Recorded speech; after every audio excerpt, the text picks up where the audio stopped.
Hi everyone, a new book for today, Daredevil, The Daring Life of Betty Skelton. And you can see Betty on the front cover there in this aeroplane. She's a daredevil. And the book is by Meghan McCarthy. While most girls played with their dolls, Betty Skelton played with her metal aeroplane. You can see her in the picture. Just there she is, look, playing with her metal aeroplane.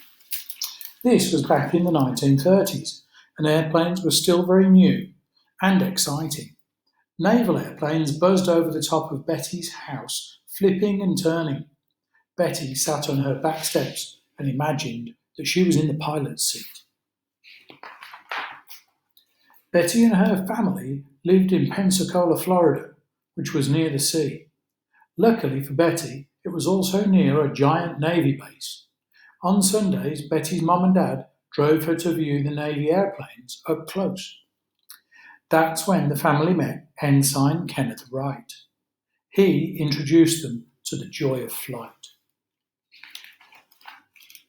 Betty yearned to know more. She wanted to touch the sky. When she was 8, she mailed a letter to all the major airplane manufacturers.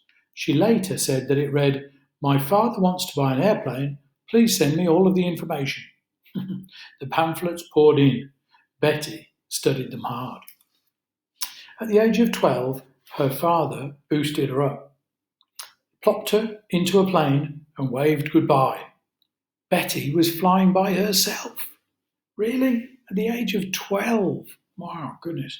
It wasn't quite legal then, so I couldn't tell anybody, Betty later recalled, but it was amazing.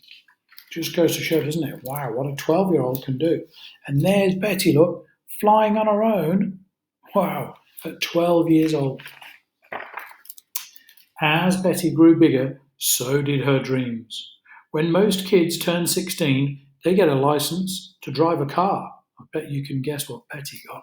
She got one to fly a plane. She even made the newspaper. Solo on her 16th birthday. That's the headline in the paper. Look, and there's Betty.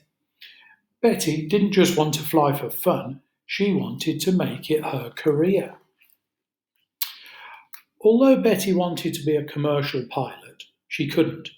Only men could be commercial pilots in the late 1940s. I wanted very much to fly in the Navy, Betty remembered, but all they would do is laugh when I asked, what was Betty to do? Betty soon learned how to become a stunt pilot.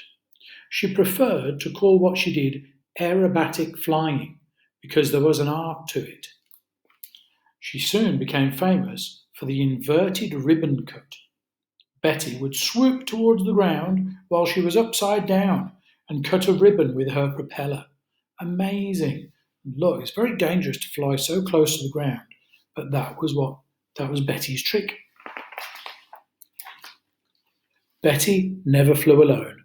Her dog, Little Tinker, was always by her side. Betty always flew barefoot. She liked to have her feet feeling free. At the age of 22, Betty fell in love with a very special plane, the smallest in existence. At first, the owner didn't want to sell it to her because, as Betty put it, she was a woman. But Betty's charm won him over. "It's just the ship for a half pint like me," Betty said. "I don't weigh 100 pounds even when I'm soaking wet," she added. "I didn't just sit in that little airplane, I wore it. If I sneezed, it sneezed with me." She named the plane Little Stinker. Remember her dog's name? Little Tinker. In 1951, Betty set out to break an altitude record. Altitude is a measurement of height. It took some convincing to borrow the right plane for the job because, again, she was a woman. But the plane's owner relented, gave in, and Betty set off. Betty and the plane reached a record height of 29,000, let me show you the number, 29,050 feet, which is higher than the top of Mount Everest. The temperature outside was 53 below zero. My feet near froze to death, Betty said. Well, it was so cold and she didn't wear shoes, did she? Betty retired from flying in the early 1950s. It was getting to be old stuff, Betty said, but she didn't relax for long. Can you see what she's doing now? Betty got into her first race car in 1954 and off she drove into a new career. During Betty's racing days, she borrowed her friend's Cyclops jet-powered car and raced on Utah's Bonneville salt flats. The land was a crust of white salt that blew into Betty's face as she raced. Very, very fast car. This didn't stop Betty. The car got airborne with me towards the end of the run, Betty remembered fondly. Dangerous as well, because the car's coming off the ground. She broke the women's record with a speed of 315.74 miles per hour. Betty had broken records in the air and on the ground. She then moved on to the water and became the first female boat jumper. The surprise is she couldn't swim. Betty was always up for a challenge. She'd conquered the sky, the land and the water. What would be next?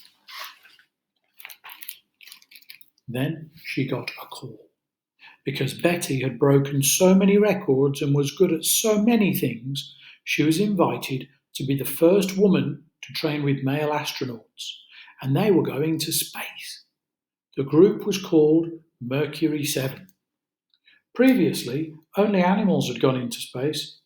No man or woman had yet done so. This was Betty's chance. Golly, what would be the most fantastic thing? That would be the most fantastic thing in the world. Of course she'd go. Could Betty be the one? Could she fly with the Mercury 7? Look magazine put Betty on the front cover. America was waiting. Betty did all sorts of training. She took the tilt table test to check her blood pressure. Look, she's kind of hanging upside down. She spun in the Bahraini chair until it would make most people throw up. I would not be good in there. Even though Betty didn't know how to swim, she trained underwater to simulate weightlessness. This was me during one of the water tests, which I was pleased didn't last very long, she said. Betty was readying herself to rocket into space. The other astronauts welcomed her. They nicknamed her 7.5. When it was time for the Mercury 7 to suit up, they put on their silver suits and their giant glass helmets. But Betty was left behind. She wasn't one of the Mercury 7. NASA wasn't ready to send a woman to space, not just yet. But that didn't matter to Betty. She had proven that women could do it as well as men. Women can fly aeroplanes. They can drive cars really fast. They can go to space. And they did. So later, in 1963, Russian Valentina Tereshkova became the first woman and civilian in space. In 1983, Sally Ride was the first American woman in space. Thanks to Betty Skelton, these trips were possible. Betty owned and drove a shiny red Corvette until the day she died. I just like to go fast, Betty said. And she did. What a great story of how one person with great dreams and ambitions and trying really hard could achieve so much and pave the way for the people for the women particularly, who came after her. So, great story. If you want to do more, maybe you could look up some more information about Betty Skelton. Hope you like the story. More from me soon. Have a good day. Bye.